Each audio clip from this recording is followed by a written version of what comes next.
Hi, Brandon. Cat.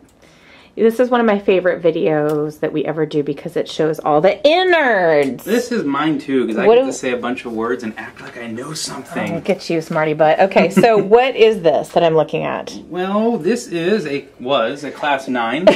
The Rancilio Classe 9. The Rancilio Classe 9. It is now in the junkyard.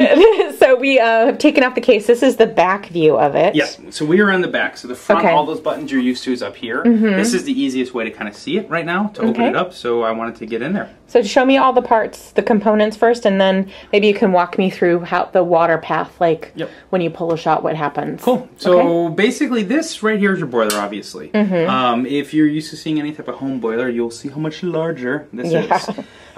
This is what controls everything, basically. So all of your water, everything is going through here. Okay. These two protruding things are what's called your heat exchangers. We've gone over this before, but again, it's a cylinder. You can see it really well here. So it's a cylinder right there that's self-contained. It goes all the way through. And we'll get to it in a second here, but all the way at the bottom, that comes right out. So you can see the same one underneath it. Okay. That is completely self-contained. So the water that's sitting inside this boiler is not the water sitting inside that tube. Okay. Okay. Two-group machine gets two different heat exchangers. If this machine goes up to 4 groups, how does that change my boiler size? It's going to get larger with that. Okay. I believe the 4-group one is like a 17-liter boiler. And this is an 11. This is an 11. So it just kind of goes up incrementally with the number of groups you add. Okay. That's for temperature stability, but also for just sheer size. I mean, I couldn't run 4 heat exchangers in this boiler. So you have no steam power. It would be, the boiler would come up to about here. It's quite extensive. Okay.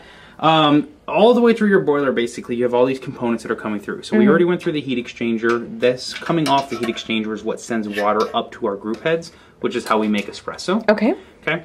We've got this one right here coming out the top, which that's going to our steam valve. Okay. Okay. And there's another one on that side. There is another matching one on this side, which is actually right here. So I'm just going to go kind of left to right for you here. Okay. This is our safety valve. This is what saves lives. Yay. If anything goes crazy, your boiler heating element just stays on, going. This is going to spray everywhere. It's going to stop the steam from building. It's going to protect you. This is what's called your anti-suction valve. You can see it going up right now. We have no steam inside of there right now. If there was steam inside of it, this would be up. That equalizes the pressure, so we don't have any type of negative pressure, anything sucking anything back. Okay. Okay. If that is not working, then we can potentially get pressure that can suck stuff back through your steam arms in any leaking area. Okay. Little thin one. This is actually our gauge. So if you remember, if you're watching any of our other videos, you'll see there's a steam gauge that's up front. Tells me how many bars of pressures inside. And that's how where it's reading. Okay. Okay. This right here is actually going up directly into our hot water valve. Oh, okay. Okay, so this is a block for our hot water valve, and we'll get to it again, but that's cold water. This is hot water. Okay. This is the matching steam arm that goes out. This right here is our electronic pressure step. So this machine allows me, see this here? And what it's going to do is trace down into this. Okay. This machine allows you to set the pressure of your boiler directly by electronics right on the front of the board. Okay. In a more mechanical one, you'd see this big black box, whereas this reads it right to here. This says how much it is, and it's a wire going right back into the board. I see. Does that make sense? Yes. And then this is our water level probe, and so this decides how much water. All this is, if you can see it. I'd have to loosen it. I don't have that with me. This right here will go up and down.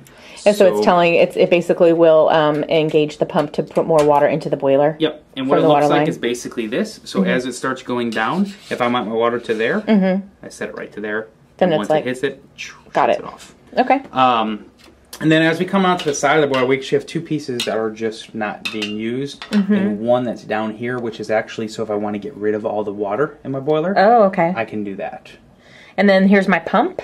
Yep. So I guess let's start from the beginning. So the way this story always works is, how does water starts from somewhere. So water's coming directly right here from the outside, from your water pump or from your line or whatever. Okay. And we're basically going to come up directly in, and we're going to go into our pump. Okay. First point of water contact from the outside world starts with our pump. conveniently with little arrows down and up. Yay! Can't mess it up.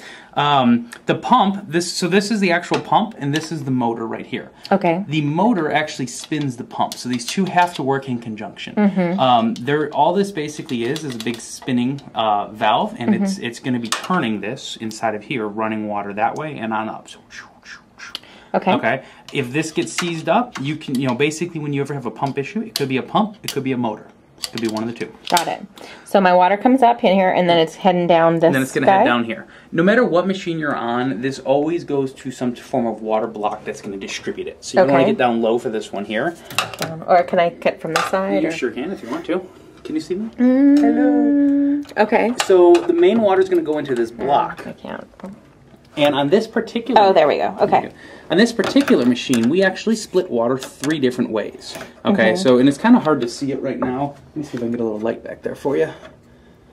So this is going to split it 3 ways. The first way we're going to go, which is this way right here, you don't have to go up, and I'll show you in a second. That goes directly to our hot water. Okay. Okay. Let me get my light back out. I just hit a button. To your hot water spigot? The hot water spigot, yes. Okay. So that's going to go in, and that's that part I showed you directly. This is actually the cold water side I told you. Okay. Okay. This one here going up is going to go up into our group heads. So this is how we get water to make espresso. Okay. This one, which there's a little solenoid connected to it, you can see. That one is what's called our inlet solenoid. That puts water directly into the boiler. Okay. So if you could spin around to the left side for me here, and I'm going a little bit blind, you can see that line come up. You can actually come in right in here if you want. You can see that line from that solenoid comes right to here. Got it. So that works in conjunction with this water level probe I just showed you.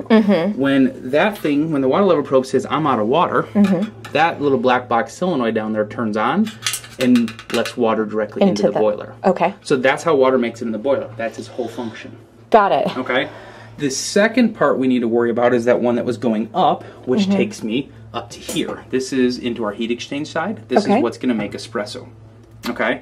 So that line going up was actually this one. I know you can't really see it going from there, but if you were to trace it up, it's this one right here. Okay. What that's going to do, it's a 2-group machine, so we have 2 flow meters. Okay. If we did not have a volumetric unit, if we had a semi-automatic unit, these would not be here. These are only for volumetric units. Okay. But the pipes would still be here. They would just connect the pipes. I see. Okay. So this, when we talk volumetric and you say, how does it know when to shut off at, 2 ounces, that 145 pulses that you saw, that is actually this. There's a little impeller inside there that's spinning 145 times. Okay. And then it shuts itself off, and that's how we get water volume, volumetric water. Okay, so that's why you're not saying, like, it's not saying, oh, I've just delivered 2 ounces. It's just like, I've rotated X amount of times. Yep. I'm done. I'm done. Okay, got it. All right. Gotta go home. So put a fork in me. That is why you have 2 of these. Again, 3-group machine would have 3, 4-group would have 4. Okay. Okay, so then it comes in and it goes back out again. So that's its whole purpose. It just cycled just to count. As many times as it needs to, it was programmed for. Yep. It's an accountant. All it does is count beans. Oh, a little water counter. Okay. Then my water's going to go back down, and now we're going to go into the heat exchange. Okay. So we're actually going to trace it down, and you can see on both group heads, I'm going down here. So water's out, and it's going to come back down. So now we're going to head back down to the bottom. If you can you see underneath there? Somewhat, yeah. Okay, but, so these are those 2 tubes that we were just tracing down. Okay. Okay. Both of these tubes are going to go into the bottom. Hold on, let me see if I can get... Can you get under there a bit better? Yeah. Okay. So both of these tubes, these are the 2 tubes you're talking about, both are going to go into the bottom of the heat exchange. And then they're coming through that little tube. Yep. Right here. And then they're going to come through this tube all the way up. So it started cold in the bottom, and now it's going to be piping hot up here. Okay. Then it's going to go from here, and we're going to trace it directly into the group head. Got it. Which is where you're going to use it. Okay. Now the other trick to group heads, the way we keep these things stable is they have to rotate water. So if it's just sitting there hot, not being in use, that water would effectively just get hot because we're boiling water. Heat would just keep coming up. So we would never be able to maintain stability. I see. So what we have to do is we have to generate that water. It has to cycle. So if it's not being used, it goes directly through to another gigantic copper tube right there. Okay. I don't know if you can see it. It's probably easier if we jump over to this group head. Okay. That's that same outlet. Got it. Okay, so on this group head it was water in. And then, I'm sorry, this is water in right there. Okay. This is going to be water out, going back out. Okay. And then what we're going to do, and you can scan down right here, you can see this gigantic copper tube right there. Sorry, where? Right there. Okay. Clicking on. Yeah. That is a tube that is now going to send this water back to the bottom of the heat exchanger. And so it's just going to keep cycling it. So it's rapid going through, and it's never going to get too toasty. It's never going to get too toasty. So we're going to spin that at just the right speed, and that's Rancilio's engineers to figure out to maintain temperature. Got it. So again, if we can get back down, I don't know how well if you can really get underneath there, but you can see the return tube is actually on the side. So it's right there.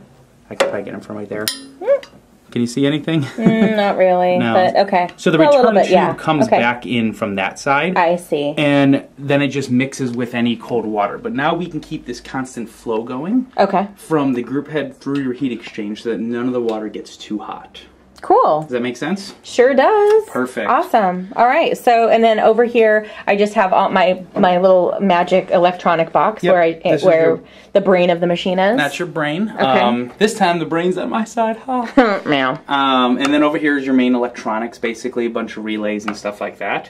The only other real thing to get into is kind of the series of solenoids that happens actually up, which is I believe on this particular machine it's down below, which you can't really see. You can see it right there. See that little black box that I'm tapping? So that is a group head solenoid. Okay. I think on a lot of our videos we go over what a three-way solenoid is, which is to relieve all that pressure. That is what's happening there too. So that's a three-way solenoid on these machines. Okay. Again, it's needed there to make sure we push some of that pressure out. It's also the blockage to make sure that no water is going through until I hit a button. So that's when you hit that button and you hear that clicking noise, click.